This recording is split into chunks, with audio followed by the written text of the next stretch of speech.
Hey guys, if you're wondering how to subscribe to YouTube Premium or YouTube Primetime Channels that let you see movies or courses or any other special videos that are not available on YouTube, this is how you do it. First of all, what you're gonna do is open your YouTube app and go to your profile section and now tap on movies. As you see here, what it shows is you don't have any purchases, so that means we have to purchase the YouTube Premium in order to subscribe for those primetime channels. So to try or to subscribe to Premium, what you can do is tap on Try YouTube Premium for free.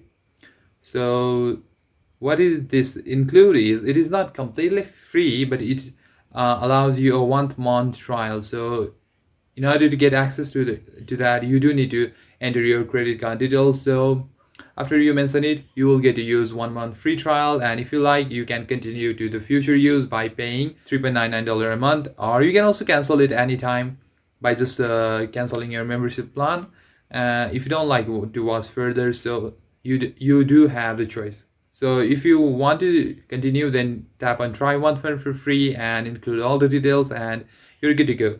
And that's it, guys. After that, you will be able to see ad-free content and you'll be able to subscribe to Primetime Channels.